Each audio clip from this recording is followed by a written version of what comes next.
on s'est rendu compte qu'il y a beaucoup d'activités, beaucoup de choses qui avaient du sens pour nous, mais qui étaient difficilement finançables sur le marché. Tout ce qui vient du milieu associatif, toute l'économie sociale et solidaire, c'est une économie qui n'a pas les mêmes leviers, les mêmes facilités que l'économie de marché traditionnelle.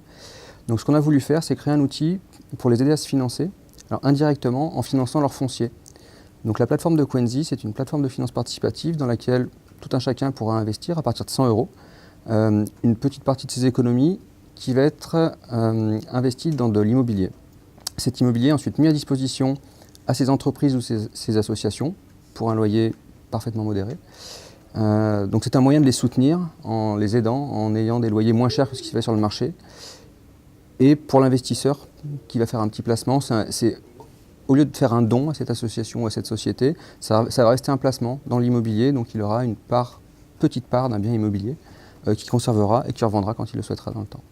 Le premier gage de sérieux, en fait, c'est que de toute manière, on est obligé de passer par un filtre extrêmement serré qui est l'autorité des marchés financiers.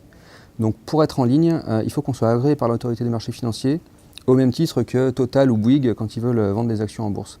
Donc c'est un processus qui est très long, qui est compliqué, mais qui est là pour justement garantir aux investisseurs que derrière, leur argent va être bien traité et qu'on ne va pas faire n'importe quoi avec.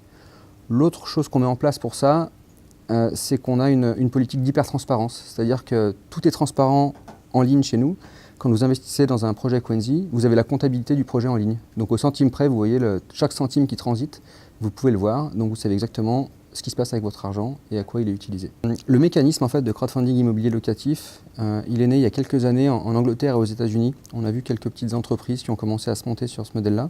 Alors pas pour faire les mêmes choses que nous, mais le mécanisme a été créé dans ces sociétés-là. C'est mon associé, Draltan Marin, qui un jour est arrivé avec un article, il m'a dit « Regarde ce truc, c'est vachement intéressant, etc. » Donc on a commencé à travailler là-dessus. Et en prenant le mécanisme qu'on a vu dans ces startups et en y mettant nos valeurs et nos ambitions, on a fait une sauce avec tout ça et on est sorti Quenzi. Donc on utilise le mécanisme de sociétés qui se sont lancées il y a quelques années pour faire les choses que nous on veut faire avec. Alors le B612, c'est tout simplement une rencontre avec Cédric Gneutin, qui est le directeur de l'incubateur. On l'a rencontré, l'incubateur n'était pas encore créé. Donc quand le projet est sorti de terre, on a été dans les premiers à rentrer dans l'incubateur. Pour nous, ça a été une super aide parce qu'on est au milieu d'autres entrepreneurs qui ont les mêmes problématiques que nous et qui sont sur des domaines relativement proches. Donc on se file des sérieux coups de main. Déjà, rien que ça, c'était extrêmement positif pour nous. Et au-delà de ça, en fait, le fait d'avoir quelque part le tampon caisse d'épargne, de montrer qu'on est accompagné par la caisse d'épargne, ça nous a ouvert beaucoup de portes. C'est-à-dire que avant le B612, quand on se présentait « Bonjour, je suis fondateur de Quenzi », « Ouais, rappelez dans 3 mois. Oui, bonjour, je suis fondateur de Quenzi, on est incubé par la caisse d'épargne. » « Ah oui, d'accord, j'ai de la place la semaine prochaine pour vous recevoir. » Donc ça a été un sérieux coup de main pour nous.